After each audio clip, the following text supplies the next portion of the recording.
Tom Hanks' recent...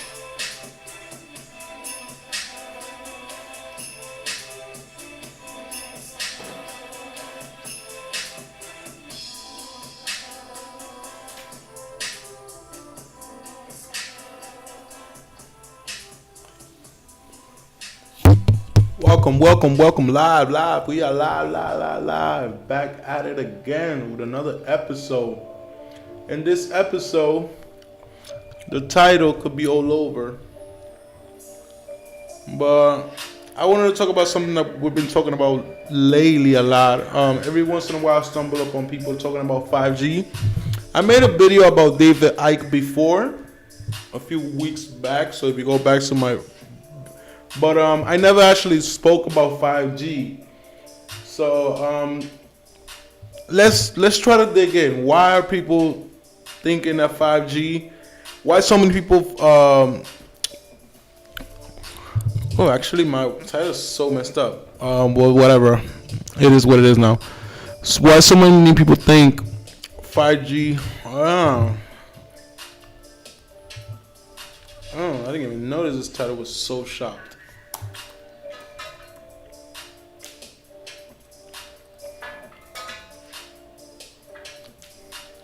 I guess I just said why so many 5G conspiracy towards Kovid-19. So in this episode, we're gonna dial up into worse down. We're also gonna talk about the Mandela effect of a few things. You know, sometimes we feel like it could be regular life, and sometimes it could just be regular programming. A lot of people mention, when we always go back to the Simpsons when it comes to figuring out the clues in between. And no, for the people that are of like Q Nation or anything Q, hey bro, I'm just quarantine nation. I'm not trying to do no Q, no, that's overdoing it. I think Q overdoes it. Fans are adding Tom Hanks' recent coronavirus diagnosis to the never-ending... Sorry about that. Let me just switch the screen.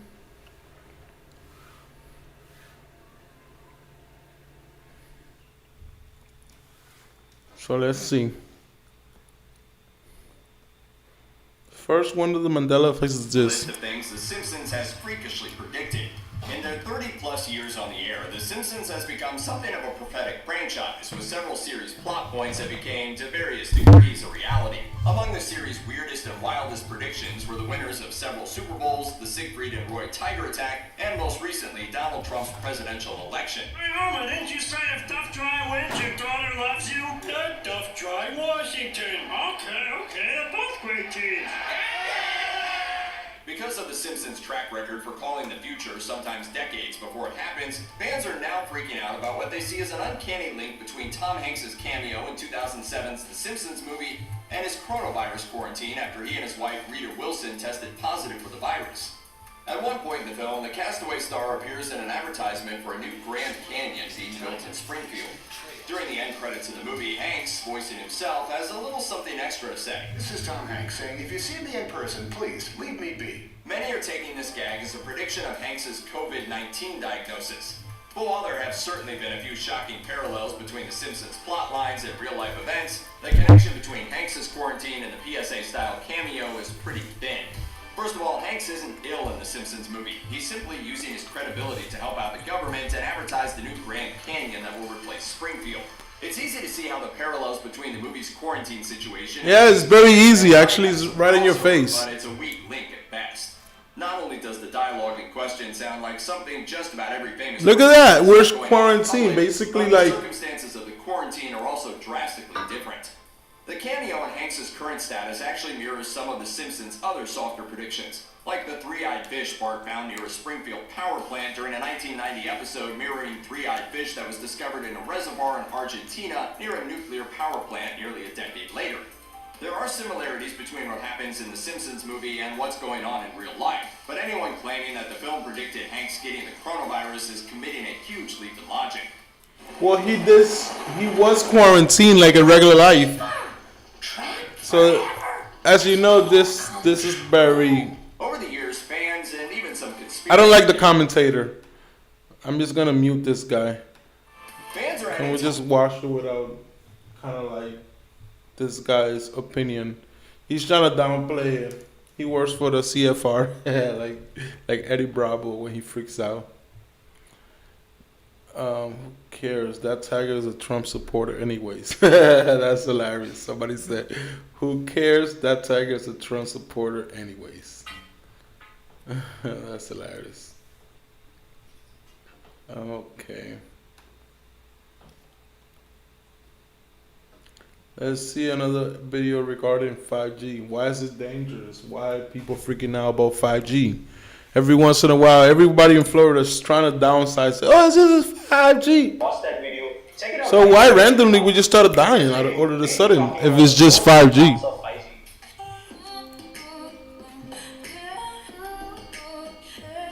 Let me first of all talk about its disadvantages.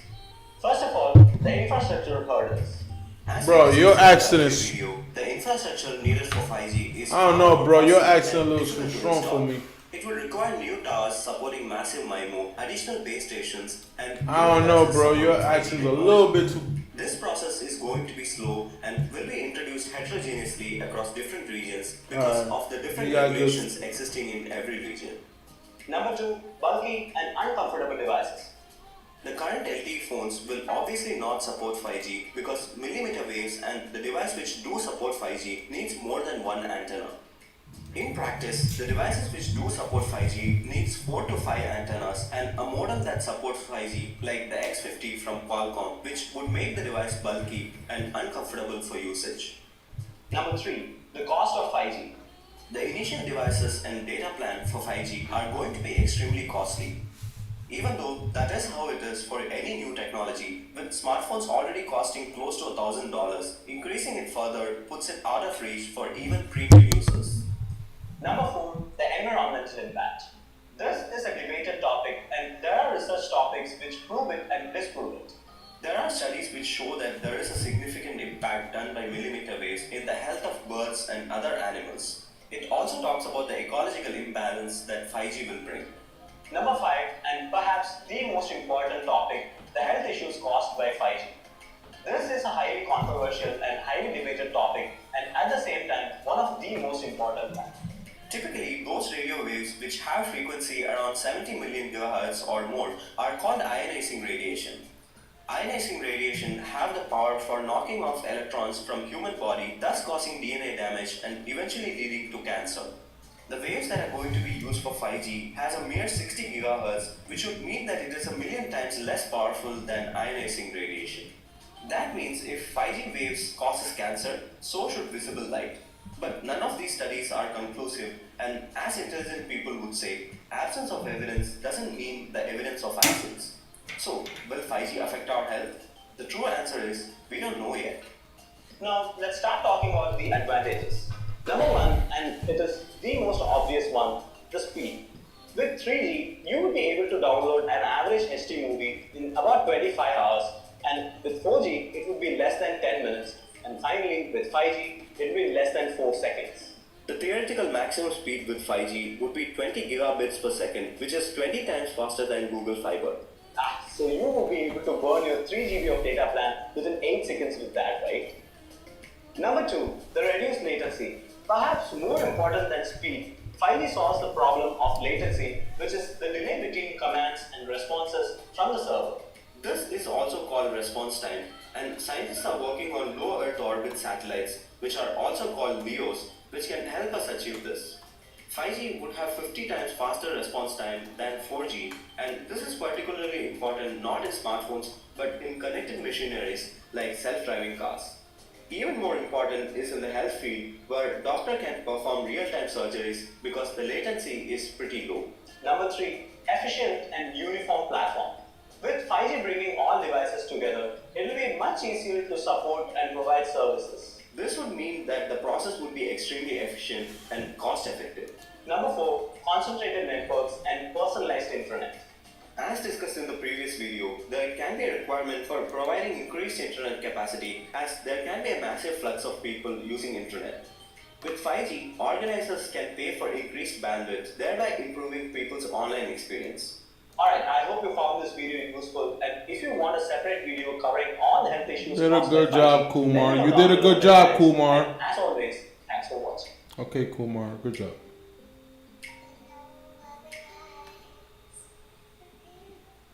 Memory. 5G By many accounts, memory is what makes us, us. Our sense of self, according to many philosophers and scientists, is informed by what we remember and don't remember. But what does it mean if everyone around us misremembers the exact same thing?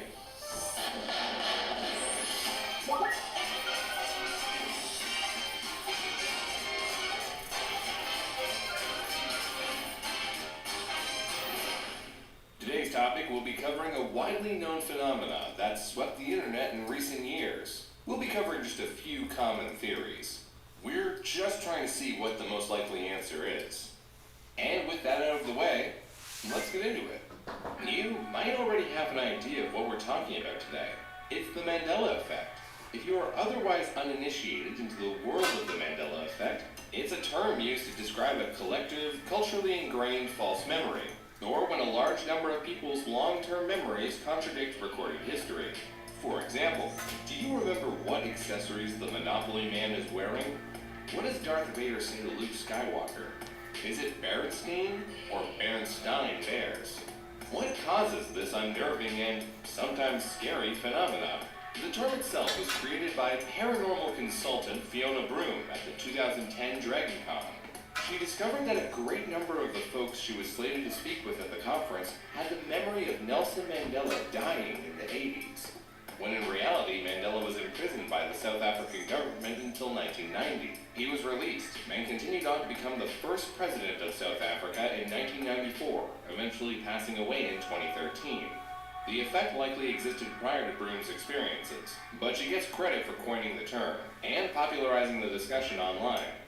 There are a great many of these floating around the internet, and you've probably seen or heard a few of them. For example, which color is chartreuse? It's the big one. It's a big one. Wrong.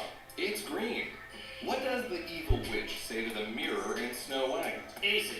It's mirror, mirror on the wall. My boy Snoop says so. Mirror, mirror on the wall. And he knows what's up. What? Wrong. Really? She says magic mirror on the wall. No way. Prove it. Magic mirror on the wall. Touche. How many states are there in the United States? I am A. Blinking, the vampire hunter, and I say 51. Well, I'm Sarah, the president of Mordor. And I say 52. Well, I'm a real president, George Washington, and I do declare you both wrong. It's 50. What do you remember? And does it align with reality? If it doesn't, don't fret. You're not alone. But what in the world is happening to our memories? There are many explanations to root through. Some of them are more credible than others. Some suggest that the Mandela effect is caused by alternative scientific phenomena, which are all, and I must emphasize this before I go any further, completely unfounded and cannot be proven using the scientific method. That being said, they're way more fun than what's probably going on. One of the more popular theories hinges on the idea that our incorrect memories are actually correct memories at a different timeline. Broom stipulates that maybe staring at the TV back in 1988 or whenever, we slipped forward to 2013 and saw Mandela's funeral on TV. And a blink, perhaps literally later, we were whisked back to 1988.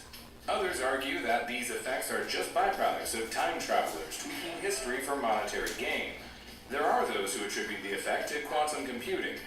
Web company Gaia says, as quantum computers interact with the various states of the atomic and subatomic particles within their spheres, they affect other particles within the realities of different dimensions, which is a biological battle that doesn't mean anything to anyone. The most fun or buck wild theory posits that CERN, the European Organization for Nuclear Research, is using their Large Hadron Collider, which discovered the Higgs boson in 2013, to knowingly manipulate black holes to create space-time loop to further their own nefarious intentions or some other science fiction humbug. I could be able to put a face while I put a face. When I come my face. That's genius. That's genius. CERN Mandela effect. This is all to say that these theories are super fun to think about, but when we try to apply them to the real world, they Because I'm a genius. The scientific method requires a hypothesis that can undergo replicable testing. Cover my face with a face. All these theories depend upon that are untestable. They have little to no scientific standing whatsoever. If time travelers aren't manipulating the world to their benefit and CERN isn't controlling our minds, what might actually be behind Mandela effect's widespread influence? It is far more likely that the fallibility of memory is behind why so many people go through the exact same disconnect with reality. Daniel Schachter, PhD of Harvard University's Psychology Department, has outlined what he calls the 7 deadly memory sins. Schachter identifies them as the sins of transience, absent-mindedness, blocking, misattribution, suggestibility, bias, and persistence. Transience is a memory sin of omission, defined by the fading of memory over time. It's one of the simpler sins. You forget things as time goes on. Next is absent-mindedness, which occurs when we forget something because our mind is not focused on what we need to remember, like misplacing an important document because you were too concerned thinking about what was going on at work. Blocking is when you attempt to recollect something, but the memory escapes you. Like when you can't remember an actor's name, like when I forgot Tom Hanky Panky's name in that movie we watched the other day. Hey, what was it? Damn it. It's Shut fun. up and let me do this. Hold on, man. The fourth is suggestibility. The idea is that a person can influence how you remember something by asking leading questions that input information that may or may not be relevant or true. This sin is easily abused by individuals in positions of power, like police officers or journalists attempting not to find the truth, but get an answer that fits their narratives. When you were throwing away my did you spill your coffee on the living room couch? I never spilled my coffee on the couch. So you admit you threw away my old yoga mat? Next, we have misattribution, a memory sin in which you recall information but forget where you obtained it. This sin is particularly dangerous, as it can lead to one incorrectly assuming inaccurate information comes from a reliable source. Bias is the act of rewriting our memories to fit into the values that we hold in the moment of remembering, like thinking about your childhood. If you look back in anger, you'll remember moments differently, and vice versa. Last, we have persistence, probably the worst of the bunch. Think of the last time that you were laying in bed, remembering some embarrassing thing you said, but no matter what you do, you can't stop reliving that moment over and over. Forrest Gump! That's the movie. These memory sins are likely the source of why we encounter so many of these misrememberings. What might start as a simple misunderstanding, over time, fades through transience, morphs through bias, and finally congeals into a false memory. And only when we are confronted with the truth, you can't handle the truth, something has gone wrong. This is called confabulation, otherwise known as the replacement of a gap in a person's memory by falsification that he or she believes to be true. Under the right circumstances, any and all of the sins mentioned before can lead to this. It's also possible that many Mandela effects are just misinformation. One mistake by one person with a Facebook page or a YouTube channel informs thousands. They inform the other people around them, and sooner or later you have a massive group of misinformed people. Then if one were to present them with the corrected fact, they might experience a Mandela effect. Psychology professor Theodore Flournoy invented the term cryptomnesia to represent ideas that originate in memory but appear to be original to the individual conjuring up the idea. Well, that explains why Grill thinks he's the one who invented the dab. You mean my yash? The cool move I made up on the spot last month? It's a dab, okay? It was created a while ago. The people who did invent it, they don't even do it anymore. As you can see, it's possible that cryptomnesia too plays some part in the Mandela effect. It's also useful for us to bring up confirmation bias as a possible reason why so many of these effects have cropped up in recent years.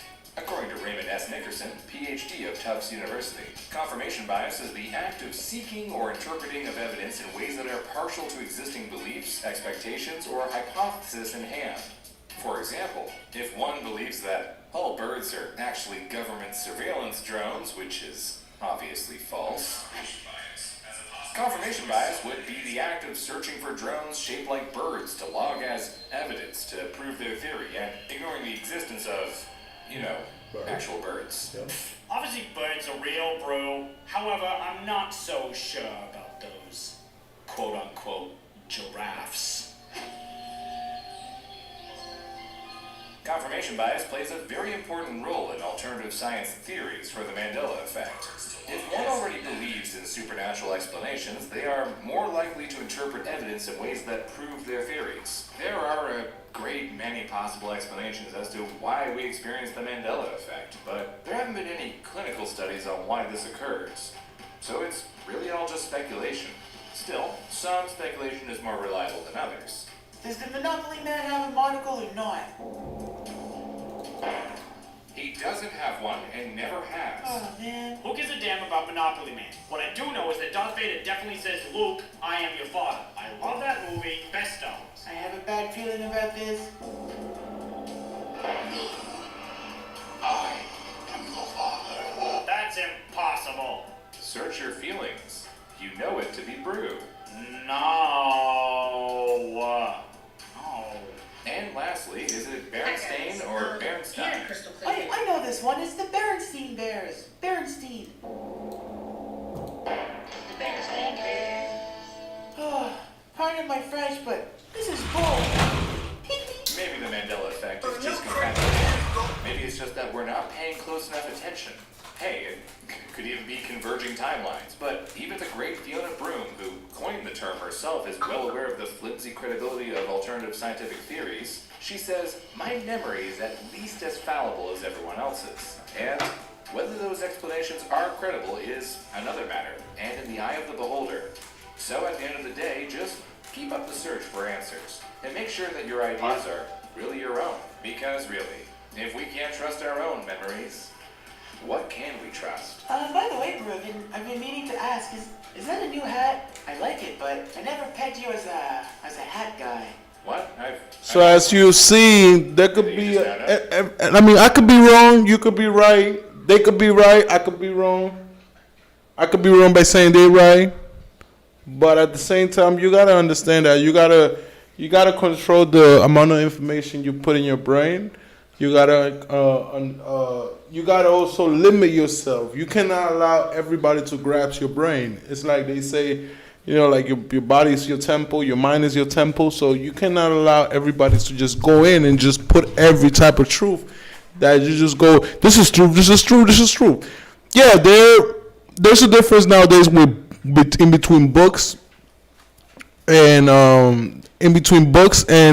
actually. You know, we don't read. Look, I'm watching a bunch of videos, but at the same time, we need to kind of not focus too much on the sources that the government gives us, but at the same time, do your own research. Do your own research. Don't just go and speculate information just out of your ass, and then when a real person that knows about this goes and talks to you, like a doctor, now you're just bluttering information that you don't even know how to share yourself. So that's what I see a lot of people doing, that they just go, it's 5G. And I'm like, yeah, but 5G already have been installed since like 2013. And yeah, they going now more than before, but I'm not justifying it. I'm just saying, look, we have actions like this guys here. Someone's burnt the 5G tower already. Mad, yeah. Look at that. 5G tower. 0G now. 0G. So this is why I'm not South by stage, you hear me? Man's out here doing the business, so what you lot doing? I believe that's in England. It's a man to don't bother with the internet's laptop. What use 4G instead, bro? Don't need 5G. Come on, use your head. 5G's for robots. Gonna go, okay. The fuck is that? Okay.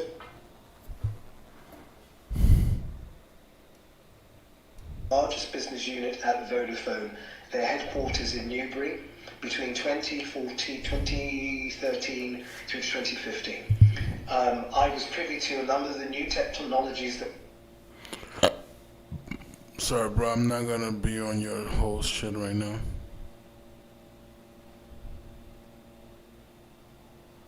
So the new crazy theory going around the internet is that people are trying to claim that 5G is the reason why all these people are dying and it's not the coronavirus. Yeah, it's stupid, and I'll explain why. Before I even talk about whether or not 5G is dangerous at all, let me kill this whole coronavirus theory and let me explain to you why you should not listen to idiots on the internet and don't let Facebook posts and Instagram posts scare you. First off, have any of these people ever looked at what the supposed side effects of 5G even are? Because if they had, then they would know that there are no side effects that line up with the symptoms of the coronavirus at all. These supposed side effects are basically cellular breakdown and cancer. Neither one of those things have ever been scientifically proven in humans, ever. Only that, it would have to happen over a very long period of time with an extreme amount of exposure. And we all know the 5G networks are brand new, so where would we have the time to even get the goddamn side effects if they even were proven to exist? Even if we listen to these idiots and we all say, okay, 5G is dangerous, it still wouldn't have people catching pneumonia and coughing up blood. That's not how this shit works. 5G doesn't cause you to catch a fever or lose your sense of smell. That is not even in the supposed side effects of 5G. So these people are trying to say that they're using science and going to tell you how dangerous 5G is, and they don't even understand the most basic part of the goddamn fucking frequency. So no, the coronavirus is real, and a lot of people are dying, and I understand that you were scared, but that is no reason for you to listen to goddamn nonsense. Facts. But Joe Stone, it's about the towers. They're building the towers everywhere. We're all getting exposed because of the towers is bringing in 5G. And this is why you cannot listen to stupid people. Do you know why it seems like overnight that we have wide-ranging 5G access all around the country? Because companies like T-Mobile... It was contracts. We knew it was coming 2015. Small cell towers to create 5G networks, at least not mainly. It'd be too expensive and take too goddamn long if they rolled it out like that. Using existing spectrum space, so space that was for TV, space that was for radio, space that was for satellites, space shit that's already been out there. They're using existing space in the spectrum to broadcast 5G. They're not even using the towers, the little towers they gotta put everywhere mainly. So still, the theory doesn't even hold up. But Joe Stone, you're avoiding the question. Is 5G dangerous? Science is not cut and dry. Science is based on a preponderance of evidence, and we go off of what we know and what we have. He gave you a big ass word. He said preponderance. My man. The majority of research shows that this 5G. God bless this man. He actually did his homework. Studies and shitty studies that say that, hey, maybe 5G could be dangerous to humans, but nothing has been proven. That is a fact. Do know is, for the most part, when it comes to 5G, it is non-ionizing radiation, meaning that it cannot penetrate the body. It's not the scary type of radiation that makes your balls shrivel up, your face turn blue, your eyes bleed. It's not that nuclear waste radiation. It's not that kind of radiation. It's non-ionizing. So that means that it can't penetrate the body and it's not harmful to humans. But every time there's a new jump in technology, people get scared because people don't like change. And right now, everybody's scared because they're seeing a bunch of people die and they don't actually understand how this could be happening in 2020. I get it. But we've seen this time and time again. When the radio first came out, they thought radio waves was going to give you cancer. When the microwave first came out, they thought microwave was going to give everybody cancer. When cell phones... They thought the internet was going to shut down in 2000. Y2K.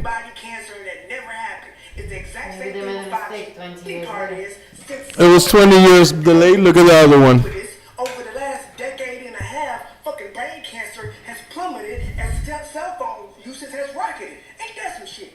If you are afraid of radiation, stay your ass inside because UV radiation is closer on that spectrum to ionizing radiation, and that's the reason why to stay outside in the sun too long, after day, and years after years, you'll fuck around and get skin cancer. That's just how it works, because that UV radiation has the ability to break bonds. That type can give you skin cancer. I'm not saying you should be afraid of the sun. I'm using it as an example. Bottom line, because I can already hear the stupid comments coming. Look, I'm Joe Stone. This is the campaign. This is our campaign.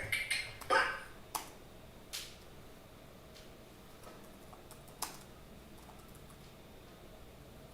So I'm going to have to cut this short because now we're going to have the president.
So we're about to log off and do a White House press briefing. So another content. We building content. You know how we do. We building content. Straight back to back videos, and then take a slack.